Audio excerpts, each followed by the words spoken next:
Muy buenas noches, compañeros, profesor y estudiantes de la materia Operaciones Unitarias B. Nuestro tema es vaporizadores, calderos y calderines. El tema ahorita a exponer será dado por el compañero Vega Yuko Washington y mi persona Pacheco Romero segundo. Bueno, ¿qué son los vaporizadores?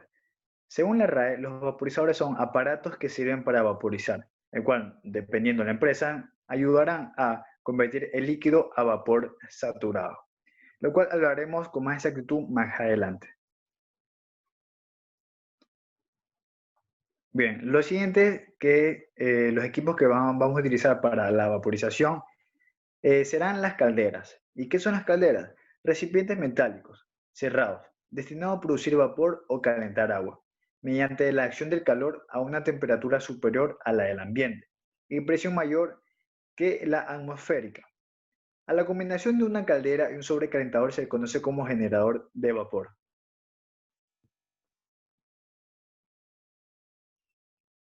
Ahora, principio básico de funcionamiento. Consiste en una cámara donde se produce la combustión. Con la ayuda del aire comburente y a través de una superficie de intercambio se realiza la transferencia de calor. Ahora, los objetivos de las calderas dependerán ya de la industria la cual la están utilizando, pero por lo general los objetivos más comunes son generar agua caliente para calefacción y uso general, generar vapor para plantas de fuerzas o procesos industriales, para la esterilización, limpieza, hidratación, humidificación, etc.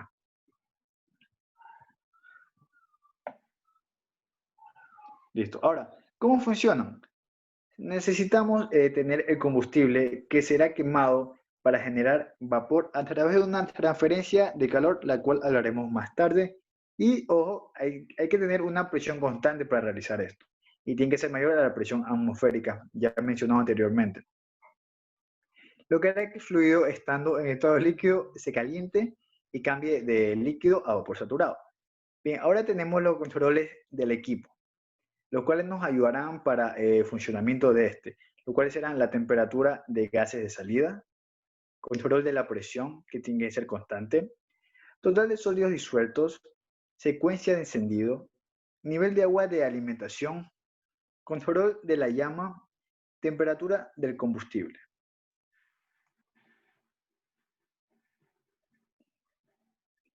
Ahora, bien, tenemos los tipos de llenados para el nivel del agua. Tenemos llenado control, todo o nada. Llamamos también on y off, el cual nos indica los tipos de niveles que hay, nivel máximo y nivel mínimo.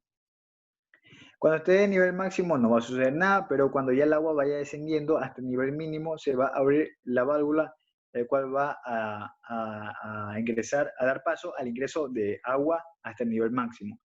Pero ¿cuál es la desventaja de esto?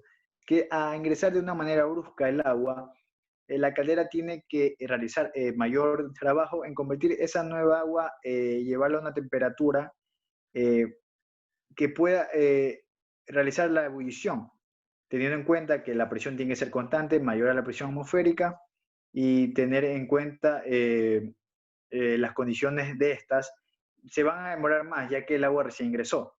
Ahora, tenemos el control modulante. Es el mejor de todos, ya que siempre vamos a tener una válvula abierta que vaya a estar ingresando agua por goteo a una temperatura un poco elevada, la cual no va a permitir que descienda tanto el agua se va a mantener a nivel constante y el flujo de vapor va a ser constante. Así que es una de las más utilizadas que hay. Siguiente.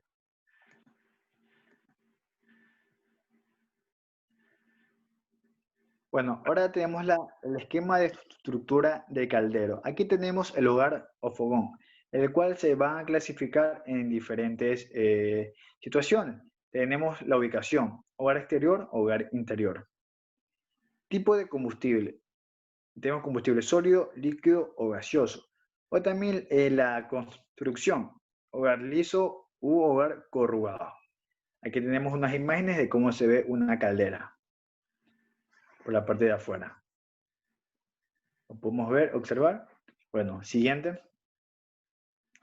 Ahora tenemos el emparrillado. ¿Qué es el emparrillado? Son piezas metálicas en formas de rejas, generalmente rectangulares o trapezoidales, que van en el interior del fogón y que sirven de soporte al combustible sólido. Debido a la forma que tienen las rejas, permiten el paso del aire primario que sirve para que produzca la combustión. Ahora, las parrillas deben adaptarse al combustible y deben cumplir estos requisitos. Deben permitir convenientemente el paso del aire, deben permitir que caigan las cenizas, deben permitir que se limpien con facilidad y rapidez, deben impedir que se junte escoria, los barrotes de la parrilla deben ser de buena calidad y deben ser durables. Siguiente.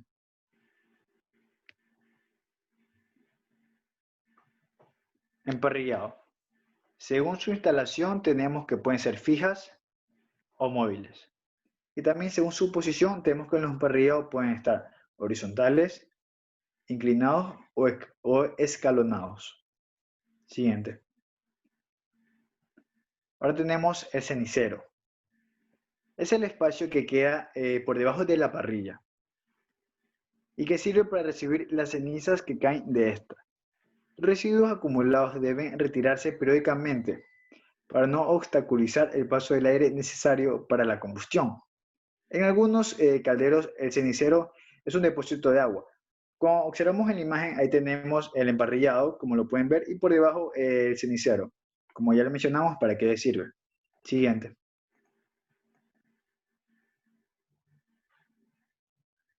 Ahora tenemos puerta del cenicero. Accesorio que se utiliza para realizar las funciones de limpieza del cenicero. Mediante esta puerta regulable se puede controlar también la entrada del aire primario al hogar, cuando se hace limpieza de fuegos o se carga el hogar. Se recomienda que dicha puerta permanezca cerrada con el objeto de evitar el retroceso de la llama, a la cual le llaman lengua de toro. Siguiente. Bien, ahora tenemos el altar. Es un pequeño muro de ladrillo, refractorio, ubicado en el hogar, en el externo opuesto de la puerta del fogón y al finalizar de la parrilla debido a sobrepasar, a veces sobrepasa 30 centímetros. Ahora mi compañero va a continuar con la exposición. Muchas gracias. Saludos compañeros, mi nombre es Yudko Vega, voy a continuar con la exposición acerca del esquema. Siguiendo con las estructuras del caldero está la mampostería. Se llama mampostería a la construcción de ladrillos refractarios o comunes que tienen como objeto cubrir la caldera para evitar pérdidas de calor y guiar los gases y humos calientes en su recorrido. Es decir, al evitar la pérdida o digámoslo así, la fuga de la energía calorífica, estaríamos haciendo más eficiente nuestra caldera. Justamente por eso se utiliza la mampostería con materiales que tienen un coeficiente de conductividad térmica bajísimo, como en este caso, fundamentalmente son las cerámicas. Los conductos de humo. Los conductos de humo, como su nombre los indica, van a ser el medio por el cual va a transportarse los gases calientes. Dicho esto, es donde realmente va a existir el intercambio de calor, ya que al calor cedido por los gases va a ser absorbido por el agua, que en determinado momento va a haber un cambio de fase y se va a transformar en vapor. Es una parte importantísima para el estudio y el planteamiento de ejercicio que debemos nosotros conocer. La caja de humo. Por otra parte, la caja de humo va a corresponder al espacio de la caldera, en el cual se juntan los humos y gases después de haber entregado su calor y antes de salir de la chimenea. Es decir, una vez realizado su trabajo, los gases calientes que han cedido calor van a quedar resguardados un pequeño tiempo antes de ser expulsados al exterior. ¿Por dónde van a ser expulsados al exterior? Justamente por la chimenea. La chimenea es el conjunto de la salida de los gases y humos de la combustión para la atmósfera. Además, tiene como función producir el tiro necesario para obtener una adecuada combustión. Es decir, igual permite un poco el ingreso de aire porque es necesario justamente para que funcione bien como un comburente y pueda funcionar la combustión correctamente en el hogar. Regulador de tiro templador. Este regulador de tiro es como un accesorio de la chimenea. Consiste en una compuerta metálica instalada en el conducto de humo que comunica con la chimenea o bien en la chimenea misma. Este accesorio es accionado por el operador de la caldera para regular la cantidad de aire, lo que llamamos anterior de tiro, en la combustión y permitir aumentar o disminuir el caudal. Generalmente se usa una combinación con la puerta del cenicero y como objetivo fundamental dar mayor o menor paso de salida de los gases y humos de la combustión. Aquí vemos una imagen en la parte inferior. Las tapas de registro o tapas de inspección. Como sabemos, es un sistema que en determinado momento va a ser abierto. Entonces vamos a tener compuertas, que son las aberturas que permiten inspeccionar, limpiar y reparar la caldera. Dependiendo de la magnitud, vamos a localizar dos. Las puertas de hombre, que es las que su misma dimensión permite el ingreso de un hombre a la caldera para justamente las actividades que habíamos mencionado, y las tapas de registro, que son de menor tamaño y permiten solo el paso de un brazo. Las puertas de explosión, estas son accesorios específicos, son puertas con contrapeso resorte, ubicadas generalmente en la caja de humo y que se abren en caso de exceso de presión de la cámara de combustión, permitiendo la salida de los gases y eliminando la presión. Es importante esto ya que la acumulación de energía en determinado momento puede significar un riesgo. Entonces, esta es la función que van a cumplir las puertas de explosión para evitar algún peligro en determinado momento que la energía interna se acumule y haya exceso de presión. Son utilizables en las calderas que trabajan con combustibles líquidos y gaseosos, o sea, exceptuando los que utilizan combustibles sólidos como el carbón. La cámara de agua. La cámara de agua es el espacio que va a ocupar el volumen o el volumen de la caldera que está ocupado por el agua y contiene límite superior y un cierto nivel mínimo del que no debe descender nunca el agua durante su funcionamiento, ya que implicaría un riesgo que comprometería el funcionamiento y la integridad de la caldera.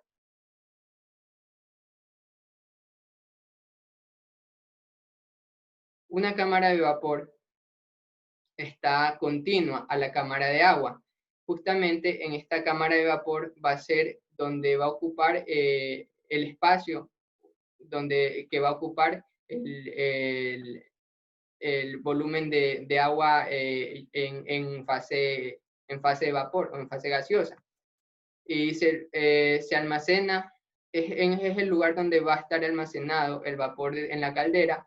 Mientras más variable sea el consumo del vapor, debe ser mayor el volumen de esta cámara. En este espacio cámara, el vapor debe separarse de las partículas de agua que lleva en suspensión. Por esta razón, algunas calderas tienen un pequeño cilindro en la parte superior de esta cámara llamado domo. Esto es importantísimo. ¿Por qué? Porque va a contribuir a mejorar la calidad del vapor y hacerlo más seco. Justamente aquí vamos a tener lo que es la cámara de agua y la cámara de vapor que está continua, y ya les decía la cámara de agua, y aquí va a estar el domo, que su función es hacer el vapor más seco. Bueno, continuando con las calderas van a haber una clasificación, ya que se van a clasificar, van a haber distintas clasificaciones, se van a clasificar según su disposición, los tubos de agua o tubos de humo, la circulación del agua, si es natural, asistida, forzada, según la posición del tambor, si van a ser calderos verticales u horizontales, según la transmisión de calor dominante, es decir, de las tres formas de transferencia de calor, la que predomine, sea convección, radiación y conducción, va a definir el tipo de caldero, la posición de los tubos, verticales, horizontales, inclinados, y el combustible empleado. Puede ser sólido, como ya habíamos dicho, el carbón, líquidos, gaseosos, nucleares, etc. Tipos de caldera y sus funciones. Van a ver las pirotubulares. Estas son bastante comunes. En estas va a pasar el combustible por el interior, perdón, los gases calientes por el interior de los tubos.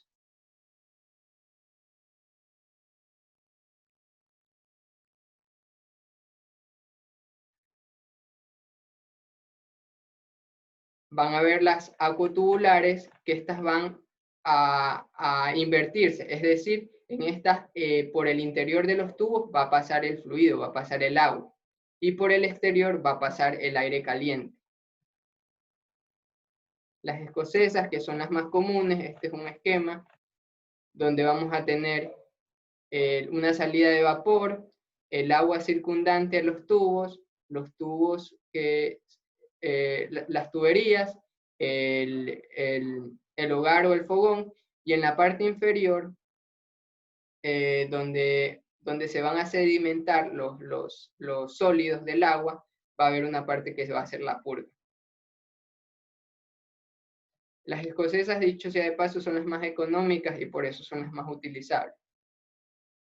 Y en últimas, que hacen un trabajo de fuerza, son las marítimas.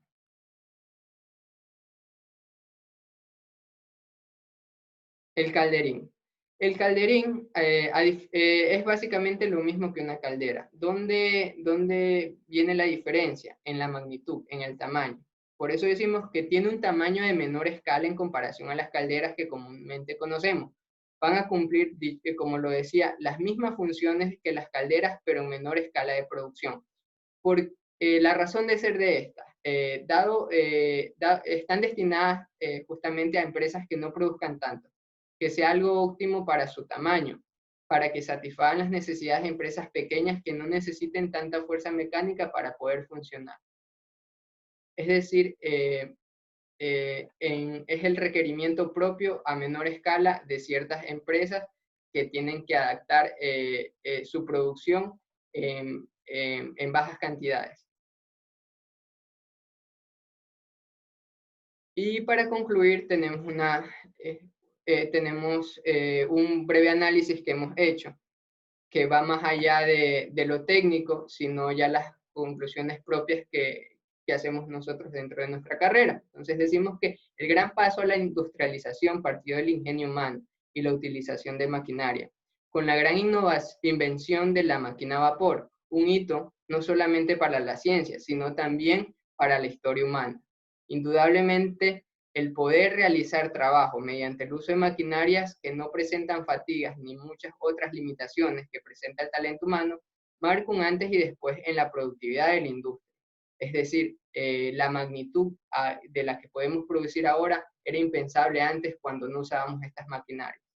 También reflexionamos acerca de este tema, que abordarlo no solo nos nutrió y nos hizo más fácil el entendimiento de los ejercicios planteados en clase, sino que nos ha incentivado a conocer más sobre una de las maquinarias más comunes y útiles dentro de la industria, por su rol multifacético, por sus múltiples tareas, múltiples aplicaciones, que va desde ayudar al procesamiento de alimentos hasta actividades de limpieza y desinfección de plantas.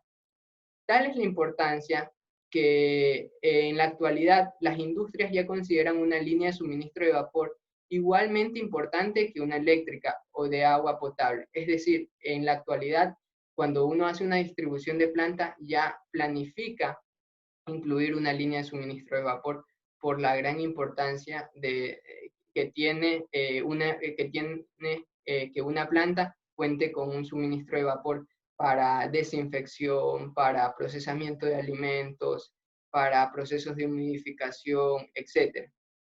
Entonces, yo a título personal pienso que es una de las maquinarias más interesantes a estudiar en este curso de operaciones unitarias, y espero también incentivarlos a ustedes que conozcan más sobre el tema y, y les emocione tanto como a nosotros nos emocionó poder investigarlo y poder aprender.